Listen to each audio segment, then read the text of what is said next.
CMRL Exalogic സാമ്പത്തിക ഇടപാട് കേസിൽ ശശിധരൻ കർത്തയുടെ മൊഴി പുറത്തുവന്നതോടെ കേസുമായി ബന്ധപ്പെട്ട കാര്യങ്ങൾ വ്യക്തമായെന്ന് വി മുരളീധരൻ. പിണറായി വിജയനുമായുള്ള അടുപ്പത്തിന്റെ പേരിൽ പണം നൽകിയ കമ്പനിയെക്കുറിച്ച് മുഖ്യമന്ത്രി വിശദീകരണം നൽകണമെന്നും അദ്ദേഹം ആവശ്യപ്പെട്ടു. മകൾക്ക് ലഭിച്ച പണത്തിന് പ്രത്യുപകാരമായി എന്താണ് നൽകിയതെന്ന് പിണറായി വിജയൻ വ്യക്തമാക്കണമെന്നും വി മുരളീധരൻ പറഞ്ഞു.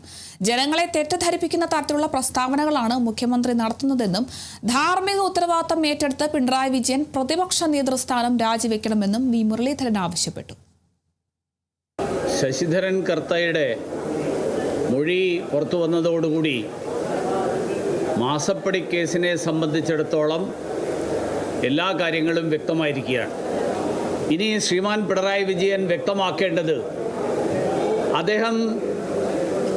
അദ്ദേഹത്തിൻ്റെ മകളുടെ പേരിൽ മാസം തോറും ലഭിച്ചുകൊണ്ടിരുന്ന ഈ പണത്തിന് പകരമായിട്ട്, അതിന് പ്രത്യുപകാരമായിട്ട് ഏതൊക്കെ തരത്തിലുള്ള എന്തൊക്കെ വഴിവിട്ട കാര്യങ്ങളാണ് കരിമണൽ കമ്പനിക്ക് വേണ്ടിയും കരിമണൽ കമ്പനിയിൽ നിന്ന് ശ്രീ ശശിധരൻ കർത്ത നൽകിയിട്ടുള്ള പണത്തിന് വേണ്ടിയിട്ട്, പണത്തിന് പകരമായിട്ട് സർക്കാരിൻ്റെ സംവിധാനങ്ങളെ ദുരുപയോഗപ്പെടുത്തിക്കൊണ്ട് നൽകിയിട്ടുള്ളത് എന്നാണ്.